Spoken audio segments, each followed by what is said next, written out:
I was hiking a while back, deep in the forest where it's pretty dark, and my eye caught this flash of intense metallic blue.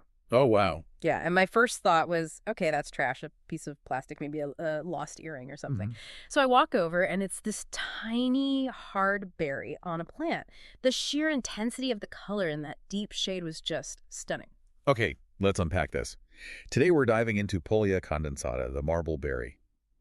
It has, I think, one of the most intense and durable structural colors ever found in biology. And that's the key word right there, structural. What's so amazing is that this berry is intensely blue, but there's absolutely no blue pigment in it. None. No pigment at all. Not a drop. The color is purely an effect of the nanoscale architecture inside the fruit's own cell walls. It's physics, not chemistry. So we're talking about a kind of natural advanced engineering happening in the skin of this fruit.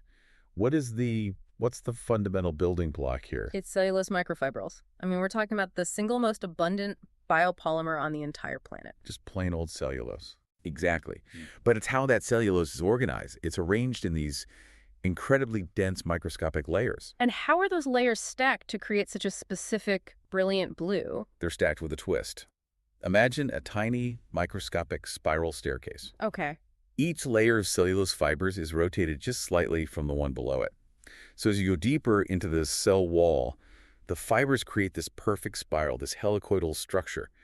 And if we connect this to the bigger picture, that structure acts like a perfectly tuned biological mirror. We call it a photonic crystal. The spacing in that spiral is just right to interfere with light and reflect only one narrow band of color, in this case blue. It's a phenomenon called Bragg reflection. Okay, here's where it gets really interesting for me, though. You said it's a perfect reflector for blue, but when you look at pictures, the fruit looks almost pixelated. You see speckles of green and even purple. Why isn't it just a uniform blue? That's such a great observation. That mosaic look is actually key to its success. Ugh. The thing is, that spiral's pitch, the tightness of the twist, varies just a tiny bit from cell to cell. Ah, okay. So since the pitch determines the exact wavelength, each individual cell acts as its own colored pixel. One cell reflects a perfect blue, its neighbor might be tuned to green, the next one to purple, it makes the fruit glitter. And then there's the whole polarization thing. A lot of structurally colored insects, they do one thing, but this berry, it's doing two different things at once. It is, which is unique. These spiral structures have what we call a handedness. They can twist to the left or they can twist to the right. Left-handed or right-handed. Exactly. And the berry has a random patchwork of cells reflecting left circularly polarized light right next to cells reflecting right circularly polarized light. It's immensely complex. That is just, it's incredible complexity that just self-assembles. Understanding how nature builds things with that level of detail is so critical. It's actually why companies like our sponsor are so valuable. This deep dive is sponsored by Embersilk. If you need help uncovering where AI agents could make the most impact for your business, automation, integration, or software development, check out embersilk.com for your AI needs. They really help you build the future, one digital brick at a time. So let's talk about performance. How bright, how durable is this berry compared to, say, the world champion of structural color, the Morpho butterfly? The numbers are extraordinary. The marble berry reflects about 30% of the light that hits it. That actually outshines the Morpho. Wow. But the truly amazing part is the durability.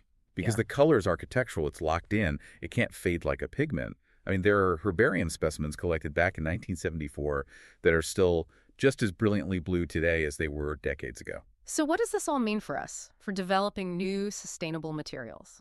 It's a perfect blueprint. It really is. Scientists are already replicating this design using things like cellulose nanocrystal films or CNCs. Right. These little crystals self-assemble into that same spiral phase.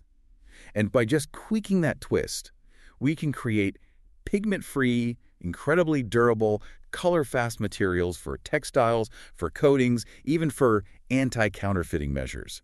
It's a beautiful example of green engineering. It's just so inspiring. Nature took the most common material on Earth, cellulose, and used it to create maybe the most intense, durable, and complex color display we know of.